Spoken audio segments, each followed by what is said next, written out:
Good morning, Tony. First of all, reading a piece about Leicester today, so looking at the stats at this sort of stage of the season, where you are now makes you 99% certain of staying up. Are you looking at No, stats can show you everything and anything that you want them to show you. I think the most important thing is mathematically knowing that you're safe. Until that happens, I'll always be very, very worried, especially in this game. People always talk about the start of the season reaching that 40 points target. You're almost there, even psychologically. Would that be something to aspire to? Well, it was very important over the past month or so that we picked up points, which we have done, because we finished with 3 out of the top 4 teams at the moment in the Baggies Premier League. So we know that the next 5 games are going to be really, really difficult for us. So to pick those points up was vital. What's been key for you? Because you went through a period for 5 games or so where you couldn't get the win. Now it's 3 wins in a row. What's changed? Anything changed? As I've said, I think what you learn about being in this league is not to get too carried away when you're winning and not too carried away when you're losing, because it can spin around so quickly. So it's just maintaining the focus, the players' focus on the job ahead, and they've been absolutely fantastic. You mentioned how tough the run is that you've got, starting off with Everton, of course. The way they're playing, I think 6 wins in a row at the moment. Are they playing perhaps as well as anyone in the country right now? Well, I think obviously Roberto's done a fantastic job there. They lost Fellini, Jelavic went as well, and he's replaced them with really, really good signings, people who've come in. I'm not sure how many, was it 4 or 5 players he's brought in, and really strengthened what was a very good squad under David Moyes anyway. So they've improved without a question of a doubt. So we know it will be a tough game. How big an achievement would it be for them? They've moved themselves into that 4th place now, but given what you're saying... I don't care about them, I'm more concerned about us. But just in terms of when you touched on there about Roberto Martins and that job that he's done for a club of their size and taking over. Yeah, no, absolutely fantastic. He's done a fantastic job, and we've got to focus on trying to go up there and get something out of that game. Our big, or our focus is about Crystal Palace and what we're going to do to try and win up there and try and get a point up there. Your focus obviously is on you staying up, but at the top of the table, as you mentioned there, you've got to play these teams as well. Massive game yesterday. I just think it's been an exciting season, whether you've been down the bottom of the league or whether you're at the top of the league. It's been as exciting a season in the Premiership for years, and that goes for a lot of the clubs who are still involved in trying to get over the line to stay in the league next season, or the people who are trying to win the league. And like you say, Chelsea, Man City, Liverpool. It's fantastic that they're still fighting. Do you see yourselves as having a say? Well, we play the teams. We play Man City and Liverpool at home. But our focus is not worrying about whether we stop them from doing anything. Our focus is making sure that we set sail and cross the line, which is very, very important for us to stay in the Premiership. Can it be motivation for you though? Because everyone's saying, Liverpool win all their games, they're champions, and they're in touching distance now. And are you down here thinking, well, hang on a minute, it's not straightforward, they're going to go and win all their games? No, I'm thinking Crystal Palace. I'm not thinking what you're thinking. So you see where I'm just thinking Everton, Crystal Palace. How can we get up there, play against a very, very good side, and get something out of the game? When that game's over, I'll be thinking about the next game, which is actually West Ham.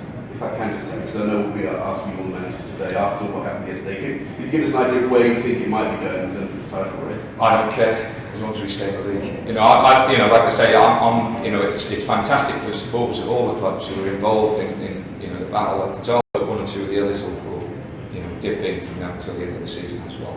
Just quickly, Speroni, any movement in terms of contracts? Well, people talk about Julian. There's 5 or 6 players at this football club who lose contracts at the end of the season. And that they won't be decided until we actually know where we are, and then we'll sit down and talk to them. And that's been the case. The club has said that for a while, since Christmas. And I think it's only fair on everybody that we deal with them in the same way.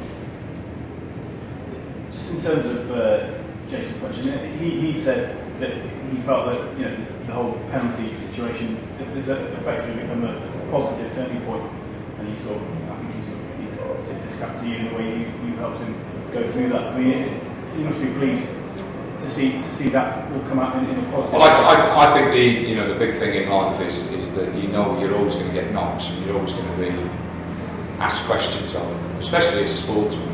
And it's when you get those knocks, when you get things going against you, that's when you show your real character. And it's very, very easy to fall within yourself, or and not come out of yourself and show that you have got that character. So it was important that Jason bounced back. And there's only one person who can do it, irrespective of what I say or what I don't say. Jason has to do it, and he's certainly stepped up to the mark.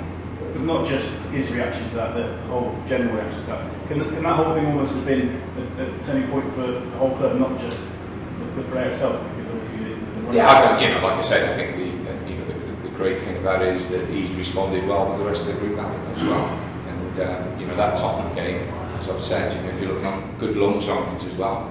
So they've brought players in who have given them or taken them to that next level. And like I say, I think Roberto will be the first to say that the chairman has done every single one back in him. When Shamak came on Saturday, he added that little bit of extra class you're going to need up at Goodison Park. Yeah, Gary has been very good for us, and he's bought into what we want to do as a team, and bought into what we want to do as a club. And like I say, I've been really pleased with Shaq. He's a top player, and the lads have taken to it as well. Is it a mark of a good goalkeeper that when he has practically nothing to do for 99% of the game, he pulls off a match-winning save right at the end? Well, he's done it a few times for us, and we're pleased that he has done it. But, as one of the lads said to him afterwards, he's got to do something during the game to earn his money. And with Manchester City and Liverpool still to come to Selhurst, could have quite an influence at both ends of the table. Well, like I said, I'm not. People will talk about that because of what it is and everything else, but we're more concerned about getting over the line and getting as many points as we possibly can. And when we do that, then we can sit back and enjoy what's going on down the bottom and at the top of the table. Hopefully. Good luck for Wednesday night. Thank you. Tony, how much of an indicator will this game be tomorrow about how far you've come? Is that a I don't think you can compare us to Everton. I think Everton are miles in front of us as a football club in every way, shape and form. I think the important thing is just to keep our feet on the ground, keep doing what we're doing and recognise where we are. I think what happens in life is that you have, especially in football, you might have a decent run and people get carried away. As a football manager for a long time, I know where this football club is and where we're at. It's a massive game tomorrow. The odds are stacked in their favour in every way, shape and form. But football's football. You can't get results irrespective of who you play and what you are. Tony, after the 3 good results, can you have half an eye on planning for next season? Sorry? Can you have half an eye on planning for next season now? No, like I say, I'm terrible. I'm very superstitious in lots of respects, and until we're actually mathematically over the line, then I'll just keep worrying. Obviously, after the playoffs last year, the club had a little bit less time than everyone else. If you were to get safe as quickly as possible, do you think that could be an advantage? Well, I've spoken to Steve about this. That from my experience at Stoke, is that if there's players available, and players usually, they take their time and see what's in the market, and we'll be fishing at the back end of the table, not the front end of the table. So those players work their way down before they decide what they're going to do. So they'll work through about 20 clubs before they come to Palace.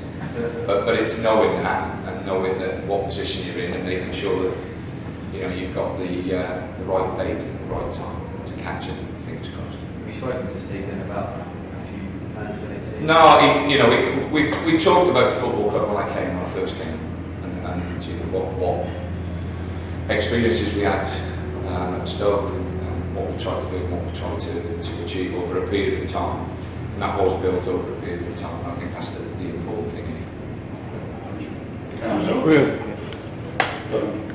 What's your biggest superstition?